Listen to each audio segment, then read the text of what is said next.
The doors are closing. Ron is in the room. Yeah.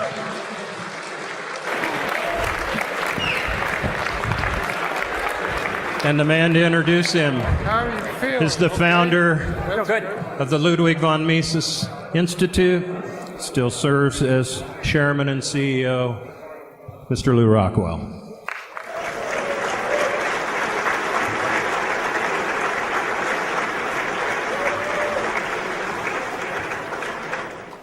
Well, how do you introduce Ron Paul? I could obviously take the rest of this meeting telling you about his qualifications. I'll just mention a couple of things. That when the Mises Institute was founded, this man who, from the time he was a medical student, was reading Austrian economics and because long ago, even though his professional qualifications are in medicine, is a real Austrian economist, was a big help to the founding of the Institute, financially, helped get us on the road. And one of our members here was just reminding me of our first conference in 1983 in Washington, D.C. on the gold standard, that a member of the Federal Reserve Board of Governors came to debate Ron. Fed was, I think, a less arrogant institution maybe in those days. Ron beat him, by the way, Charles Partee, you won't be surprised to find out. Ron has been beating the Federal Reserve ever since. The fact that Ben Bernanke is having so much trouble today in Washington is due to Ron Paul and all the work he's done.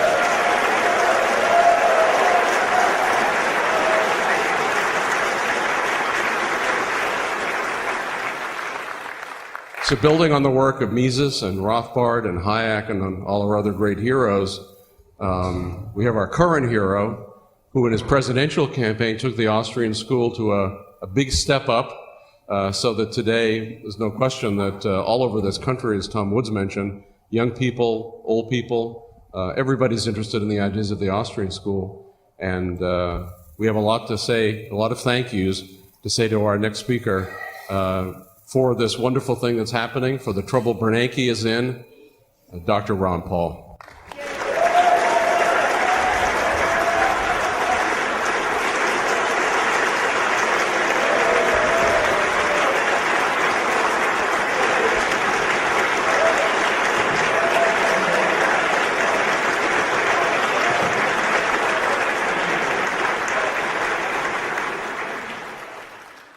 Thank you. Thank you very much.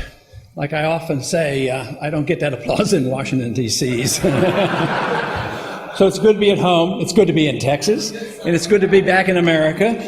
So it's very nice to be here and among friends. But I do notice, Lou, I think there are more people here than before. It seems like there's some growth in our movement. And thank you very much for coming.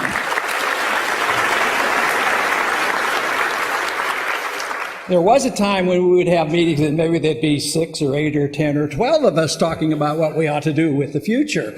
And now it is a delight to see the growth and the enthusiasm. And to me, it's very encouraging. I get a lot of credit for encouraging other people and getting them involved. But the truth is especially when I go to the universities, I get a lot of encouragement because I find the young people are responding so favorably. But this is, there's definite signs that significant change is occurring. And I do truly believe there is a revolution going on in this country.